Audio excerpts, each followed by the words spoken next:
everybody, to the I Fight What You Fear show here with your host, Richard Vega. I am Richard Vega, and today we have a great friend of mine, somebody who served with me in the community, has been really passionate for our people here in the southeast area of Harris County and in Houston. And I tell you what, I can't wait to get in today, just kind of really see his thoughts of what's going on in our community. He is a great friend of mine. He is retired recently from the city of Houston. He has seen the ugly and the pretty side of Houston and Harris County over the decades, and I just can't wait to get him to be able to tell you some of his views and what he has experienced in his lifetime. His name is John Tijerina. He is a wonderful man of God. He's a husband, he's a father, he's a grandfather, he's a business owner, and he is my friend. And I tell you what, I love serving with you, man. You have been a great person to be alongside of, and just watch you serve people and grow with you has been a joy to me. John, I invited you on the show today because I really wanted the people to be able to experience, or be able to hear your experience, I should say, on what it was like and where you're at today, because you've seen our country go through many different changes, and you're not even you weren't born. You were born in a different country. Yes, I was. Actually, I immigrated into the United States with my parents as a child in 1963.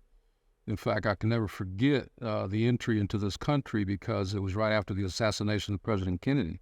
I had no idea at that age who Kennedy was, but they shut the borders down. We were scheduled to cross the McAllen border, and they canceled out because and in fact, I read the history books now, and the federal government shut all the borders down because they didn't know what was going on. The assassination had happened. So we finally, I think it was a week later that after everything opened back up, we immigrated into this country and came to Houston. Been here ever since. Been in Houston 65 now, so I've been here 60 years. I've been, as you mentioned, I retired from the city of Houston. I spent 22 years with the city of Houston. Pretty much traveled throughout the city because of the boundaries that I had from the work that I was doing. It was like from the Kingwood area all the way to Sugar Land, all the way to the Katy area, all the way to the coastal areas like Seabrook and places like that. So I got to see a lot of the stuff during those 22 years. And prior to that, I was with Harris County Precinct 2, working in Friendswood, Webster. So I kind of got to know the South. I've been in the Southeast ever since I got married. I've been married going on 46 years. So I've been in this area that long in the Southeast ever since I was, firstly married. I do. In fact, I guess I've lived it as an immigrant.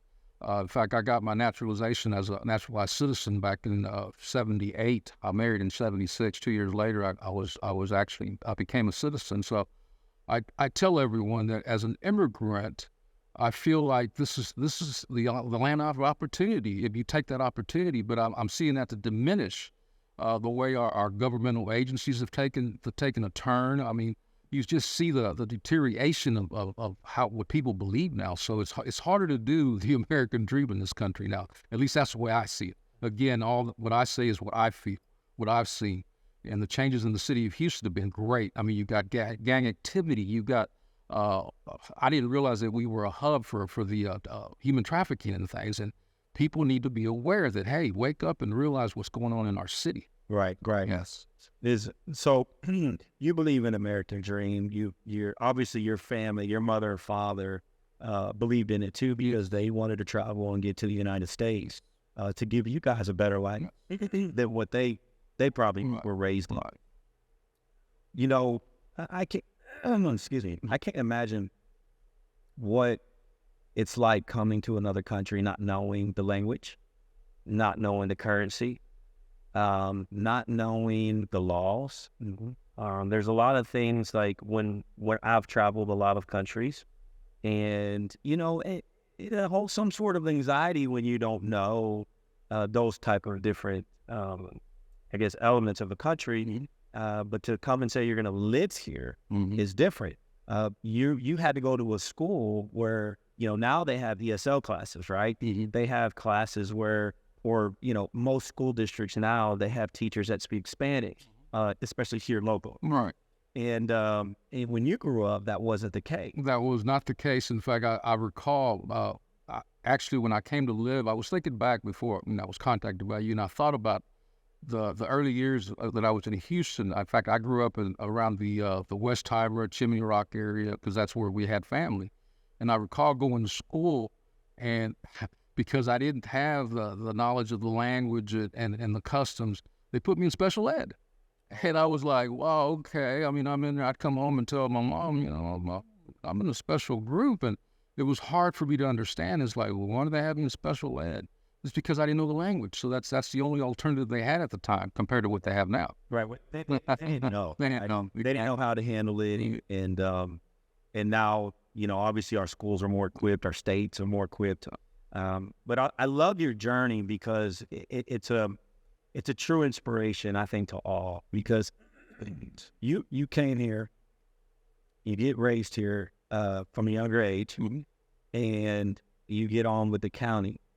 And a lot of people don't know is you've come from working on a weed eater, and you ended up retiring as a... I was the electrical superintendent for the city of Houston, the water department, and we service over 3 million residents in Houston. It's a big area. We handled all the water system, what we call the drinking water operations at the time that I started. Now it's got a different name, but we maintained all the water wells. People don't realize that we still have water wells in the city of Houston, and we do. We have about 350 water wells that supply water throughout the city. You go from the weed eater to retiring as a superintendent. It was, again, the American dream. I would have never envisioned. I was in the field. I started off, Harris County, Precinct 2. I was working with the Parks Department, running a weed eater. I mean, you ask me about cutting grass, I can tell you all about it. Tractors, you name it, I know it. I mean, it's very basic, but I mean, it's still something that you have to learn. But when I transferred over or applied at the city, I went in there doing the same thing, thinking, okay, maybe I'll do something better. And true enough, it took 22 years. The last 12 years, I was in management. I was elected. Actually, I ran the Southeast Water Purification Plant for about 2.5 years, and that's one of the treatment plants that the city has to produce water for the city. And I was in charge of the mechanical and electrical there. And then from there, I decided to resign the city for different reasons. A lot of it political, a lot of the things that were being done I didn't agree with, so I left them. I went back and I think I started back with them back 2009. From there to now, to like 3 years ago, I retired, but they elected me as a superintendent, and I was like, I ran the whole group. And that's the American dream, because who would ever thought, coming from Mexico and not knowing the language, not really being super educated, but I mean, I ended up being in a real, I guess, high demand. It was stressful. But I enjoyed what I did, supplying the water for people don't realize the importance of water. I mean, it's life. And the thing that I always saw is that they don't realize with all the contamination that's happening in our cities and things, the danger that we have in our water right now, that could possibly hurt us one day. But I mean, hey, it's part of life. I mean, industry, the chemical plants that we have in the Houston area, I mean, everything plays a role in it. It does. So do you think that getting your nationalization was important, a key instrument for your project? It was in the sense that I feel like I'm a part of this country. I mean, my allegiance is to this country. I don't ever forget my roots of where I came from. In fact, I still remember spending summers with my grandparents that were farmers. They raised, that. I got to see the way that they lived and what they had to do to exist. I mean, it's a totally different world compared to what we see today in this country. So but I mean, it played a key role because I married a lady that's a native Houstonian, and I mean, she felt like you really need. She was a high encouragement for me to do what I did. I mean, I always give her the thanks because it made a big difference in my life. I love just the way I feel about this country. Being an actual naturalized citizen is awesome. I mean. I feel more part of this country than anything else. Awesome. Now, you actually came up when it was a pretty big struggle in the Houston area for Latinos across Houston. I mean, for jobs. A lot of people don't know the discrimination that our people felt or went through with the riots of the north side of Houston. I was at Moody Park when that incident happened. We had gone to we had a family. Oh, I'm sorry. That's when there was I think it was his last name was Torres. There was a gentleman that was arrested, and he was thrown into Buffalo Bayou with handcuffs by PD. The Herman Short was the police chief at the time, and I remember hearing about that. And the Hispanic community was in outrage because, I mean, here you go getting arrested and you end up getting thrown into and he didn't get help till they finally pulled him out and took the handcuffs and took him to the hospital. But that outraged the community, and I remember being at a family reunion at Moody Park, and about 2 hours after we left, I mean, it was chaos. It was chaos. I mean, they were burning. They burned down a fiesta down the street from Moody Park. It was just chaotic. But the sad part about it, they were destroying their own property in their own neighborhood. So, I mean, forget about the fact they would have never gone into a different neighborhood because, I mean, PD would have been there on the spot. But they let it go. I mean, it was it was sad to see it on the news. I saw it all. I was there. I mean, I was there because, I mean, after I heard about it, I drove back. Of course, they weren't letting anyone in because, I mean, they were burning. I remember them burning police cars, flipping them over. And, I mean, you can still see the videos on YouTube. And it was pretty, luckily, not a lot of injuries happened out of that. But it was chaotic and it was sad for the reason that it happened. Right. Fortunately, back then there was, a lot of discrimination. Mm-hmm. I think leaders across the board, Black, white, Hispanic, have, or should say Latinos, have done a good job for equal opportunity, equal rights, and to move forward from the past, right? Right. I think Dr. Martin Luther King had, obviously the civil rights movement has done, obviously he did an amazing job. He did. To pave a way for us. Mm-hmm. A lot of Latinos don't even know what he did for us, what he did. Because we didn't have those job opportunities in Houston or in Texas or in the southern parts, right? Even through the civil rights movement, we got our Latinos as a population got overlooked because they had to hire more Blacks into jobs. And so that kind of pushed us to the side, and there was a lag there. But at the end of the day, our community has grown. Mm-hmm. We're entrepreneurs. I like to tell people, I see my people, you might see somebody on the weed eater or mowing grass or painting a house or doing your roof, but I see entrepreneurs. Yes. Right? I see not people just providing for their families, but these are thriving business owners. We have plumbers. You're an electrician. Yes. Which is, I hate to say it, but it's a dying trade with the next generation. It is. In fact, I was talking to someone about the programs. In fact, I was part of the integration program when they started integrating schools. So what they would do is, I lived off of Jensen, and they took us out of that area because they wanted to integrate us with the Anglo communities, which they did.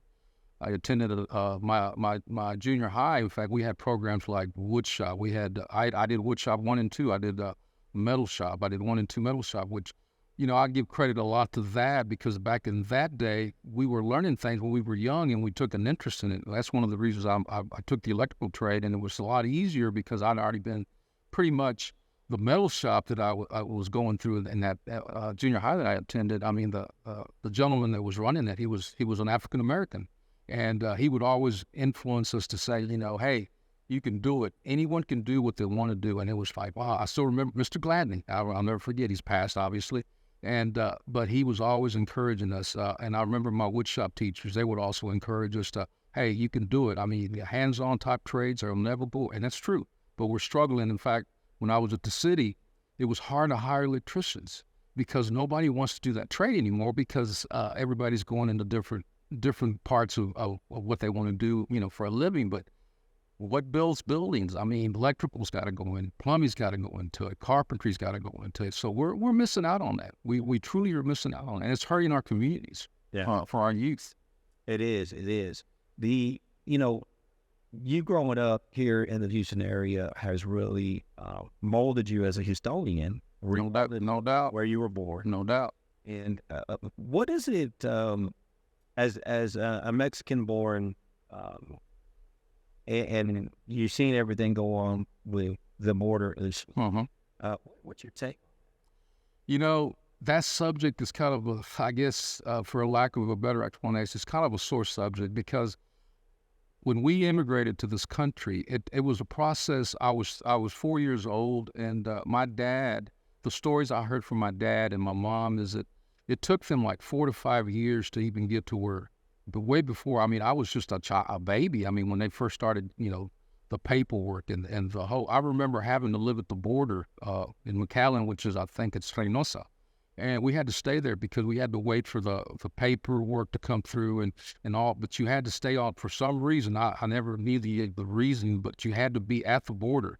That you had to pick a border. Well, we picked that border across from McAllen. But there was all kinds of strange requirements in order to fulfill what they wanted.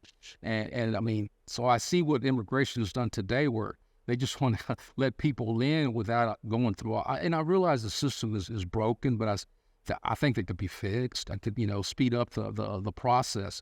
I think that's hurting us in the long run because the illegal alien issue, and I understand that that's not properly correct to call them illegal aliens, but that's what we used to be calling. In fact, my green card said alien on it. I mean, all day long it said alien on there. So it's kind of a sore subject when I hear people, think, well, that they deserve. No, we don't deserve anything. Nothing. We're not deserving of it. We have to work for everything. And I remember the amount that it cost my dad. It was the figure that I remember being talked about was $10,000. Now in 1963, $10,000 was a lot of money. It was a lot of money, and I don't know how he did it, but I'm thankful that he did. It was just myself. All my siblings are all native Houstonians. My brothers and sisters are all from Houston. But I thank God and I thank my dad that he was able to complete the task. So, yeah, absolutely. There's a lot of issues going on at the border, and no doubt. I don't particularly like open borders at all. But I understand the people that are trying to come over here for a better life, right? The Johns that are coming.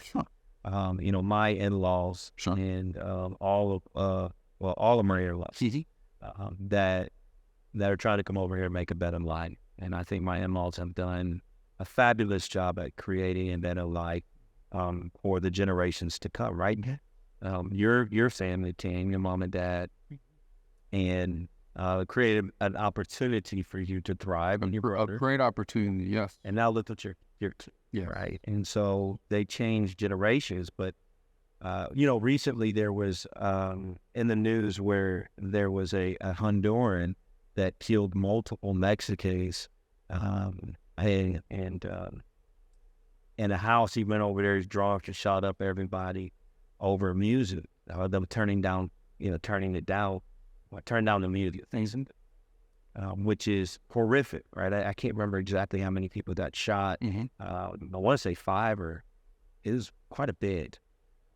But one of the stories that hit me was that there's 2 ladies that laid on top of the children, and they both died, covering the babies.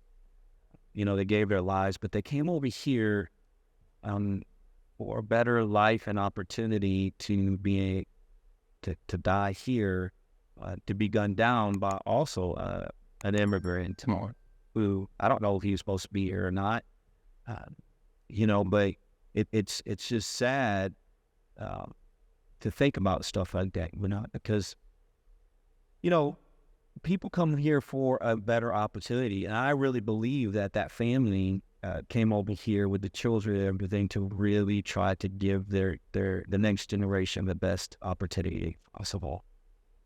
Now, I don't like the way our government has handled certain things at the border, but I'm not in that position to make those decisions, right? But what would you tell the people that are coming over here that are trying to become either American citizens or just, I don't know, not become American citizens? What would you tell them, the younger generation, the younger Johns and the younger youth out there? I think from a personal view is that what I would say for the folks that are able to come here the right way, the legal way, is that get involved in your communities, get involved, learn more about the government, how it functions, how it operates, and be more aware of what's around you, because I think that's one of the problems is we become complacent with our lives and just worry about ourselves, but we have to think about our future generations. What is it that we can input to this country? Even though we're immigrants, we're still part of this country. So take it as you're a native of this country, and just know that you do make a difference, even though you're immigrated. But if you're here the legal way, and I mean, be a part of it. I mean, pay your taxes, be employed. Don't get on a welfare system. There's so much of that I see that they tend to lean toward the government to take care of them. Well, that's not the way it should be. At least that's not my philosophy. I can tell you from the years that I've been here, I've never been unemployed. I've never been on any kind of social services. I've always worked.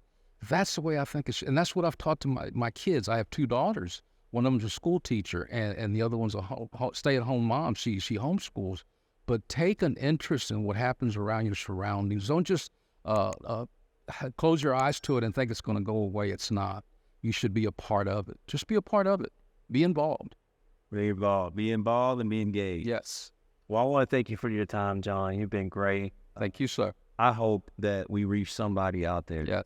And if you're listening and you're in, you've come over here and you have your documents, I hope that you would seek out to be able to get your national citizenship here in the United States, become a voting member, be a productive citizen of this great country, be involved, be engaged, and just be able to do more for the next generation. That's really what it's all about. But I can't wait to continue to engage with more people. So email me, hit me up. I am Richard Vega with I Fight What You Fear. God bless you. Have a great day.